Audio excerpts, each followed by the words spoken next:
जय श्री कृष्ण।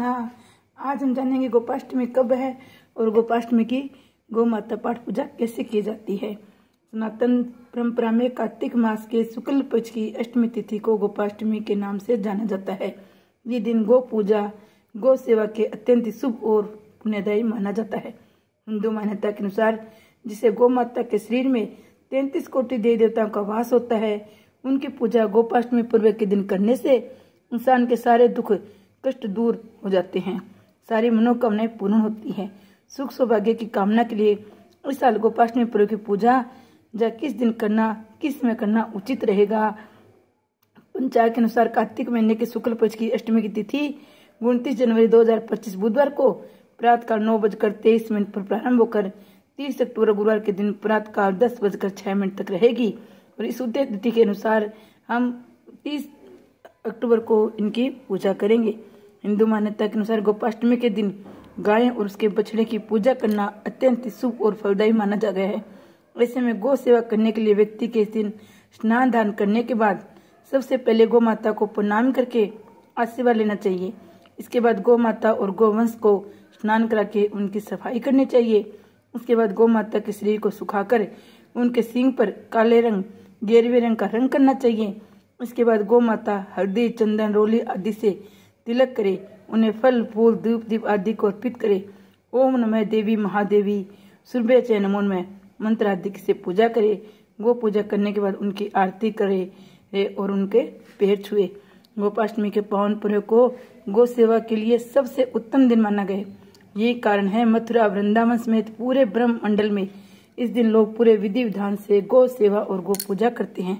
गोपाष्टमी की पूजा से जुड़ी मान्यता है, जब भगवान श्री कृष्ण ने इंद्र का अभिमान दूर करने के लिए गोवर्धन पर्वत का कनिष्क का अंगुली पर उठा लिया था, इसी दिन इंद्रदेव ने अपनी गलती को माफी मांगते हुए अपनी पराजय स्वीकार की थी। उस दिन गोपाष्टमी थी। गौ माता की पूजा करने से गौ माता को हरा चारा और गुड़ खल जो भी अपनी समर्थ अनुसार खाना अवश्य खिलाए। बाप पहुंच गए। नंद बाबा ने कहा, लल्ला अभी तुम बहुत छोटे हो, अभी तुम बछड़े चराओ। लेकिन कन्हैया हट करने लगे। तब नंद जी ने कहा, ठीक है लल्ला, पंडित जी को बुलाकर उनका मुहूर्त निकालेंगे, तभी आपको गौ चराने के लिए भेजेंगे। बाबा की बात सुनकर कृष्ण जी झट से पंडित जी के पास पहुंच गए। बोले, पंडित जी आपको बाबा ने बुलाया है, गोचरण का मुहूर्त देखना है। आप आज ही का मुहूर्त बता देना, मैं आपको बहुत सारा माखन दूंगा। पंडित जी नंद बाबा के पास पहुंचे, बार बार पंचांग देखकर गणना करने लगे। तब नंद बाबा ने पूछा, क्या बात है पंडित जी, आप बार बार क्या गिन रहे हो। पंडित जी ने कहा, क्या बताए, गोचरण के लिए केवल आज का ही मुहूर्त निकला है, इसके बाद तो 1 वर्ष तक कोई मुहूर्त है ही नहीं। पंडित जी की बात सुनने के बाद नंद बाबा को गौ चराने की स्वीकृति कृष्ण को देनी पड़ी। उसी दिन भगवान ने गौ चराना आरंभ किया। ये शुभ तिथि कार्तिक मास में शुक्ल पक्ष में की अष्टम तिथि थी। भगवान के द्वारा गोचारण आरंभ करने के कारण ये तिथि गोपाष्टमी कहलाती है। इसी और तरह भी मान्यता है। कहते हैं, एक अन्य मान्यता के अनुसार कहा जाता है, कार्तिक मास में शुक्ल पक्ष की प्रतिपदा से लेकर सप्तमी तिथि तक भगवान श्री कृष्ण ने अपनी अंगुली पर गोवर्धन पर्वत को उठाए रखा था। 8वें दिन जब इंद्रदेव का अहंकार टूटा, श्री कृष्ण के पास क्षमा मांगने आई, तभी से कार्तिक शुक्ल अष्टमी पर गोपाष्टमी का उत्सव मनाया जाना लगा। गोकुल मथुरा वृंदावन ब्रज में गोपाष्टमी बड़ी धूमधाम से मनाई जाती है। ये त्योहार ज्यादातर इसी क्षेत्र में मनाया जाता है। पंचांग के मुताबिक हर साल कार्तिक मास के शुक्ल पक्ष की अष्टमी तिथि को ही मनाया जाता है। आज के दिन गौ माता बछड़े और दूध वाले ग्वालों की पूजा की जाती है। माना जाता है गोपाष्टमी के दिन पूरे मन से भक्ति भाव के साथ पूजा पाठ करने से भक्तों को इच्छित फल की प्राप्ति होती है। पूजा पाठ के बाद शाम को व्रत की कथा पढ़ी जाती है। कथा के बिना कोई भी व्रत अधूरा माना जाता है। पूजा का फल भी नहीं मिलता तो कथा जरूर सुननी चाहिए। हिंदू धर्म में कार्तिक शुक्ल पक्ष की अष्टमी तिथि को ही भगवान कृष्ण को बहुत प्यारी बताई है। भगवान कृष्ण को गायें बहुत प्यारी है, तो भगवान कृष्ण की इस दिन जरूर पूजा करनी चाहिए। इस दिन अपने शरीर पर तमाम देवी देवताओं को धारण करने वाली गौ माता की पूजा का विधान है। इस साल ये पर्व 20 नवंबर को ही सोमवार को पूजा की जाएगी। सनातन परंपरा में गोपाष्टमी का पर्व गौ माता के पूजन के लिए ही माना जाता है। कार्तिक मास में पड़ने के कारण इसका धर्म पर्व और ही बढ़ जाता है। हिंदू धर्म में गाय को बहुत ज्यादा पूजनीय माना जाता है।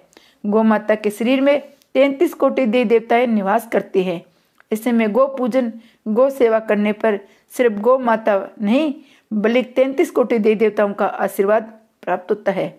गोपाष्टमी के दिन गाय और कान्हा की पूजा करने से बहुत लाभ मिलता है और पूजा समय के अनुसार करनी चाहिए। गोपाष्टमी के पावन पर्व पर गौ माता की पूजा करने के लिए व्यक्ति को प्रातः काल का समय सही रहता है। गौ माता को प्रणाम करना चाहिए। उसके बाद गौ माता को शुद्ध जल से स्नान कराना चाहिए। उनके रहने के स्थान को साफ सुथरा करना चाहिए। गौ माता को फूलों की माला और वस्त्र पहनाकर रोली, चंदन और तिलक लगाना चाहिए। इससे गौ माता को फल, पकवान और आटे गुड़ की भेली आदि खिलाना चाहिए।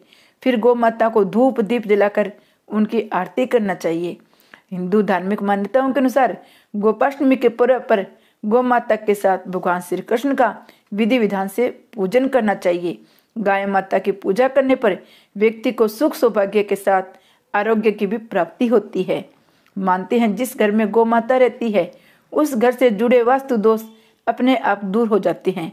वहां पर कभी भी बुरी बुलाई प्रवेश नहीं कर पाती है। क्योंकि भगवान श्री कृष्ण को गाय बहुत ज्यादा प्रेम था, इसलिए गौ माता करने वाले व्यक्ति पर कभी भी कान्हा की कृपा बरसती रहती है। हिंदू मान्यताओं के अनुसार गोपाष्टमी पर्व पर गाय के साथ उसके बछड़े की भी विधि विधान से पूजा करनी चाहिए और कृष्ण भगवान की पूजा करनी चाहिए। कृष्ण भगवान की पूजा करके धूप दीप करके प्रसाद चढ़ाना चाहिए, उनकी आरती करनी चाहिए, भजन कीर्तन करना चाहिए। गोपाष्टमी के दिन गौशालाओं में जाकर गौओं की सेवा करनी चाहिए। जय गौ माता की जय।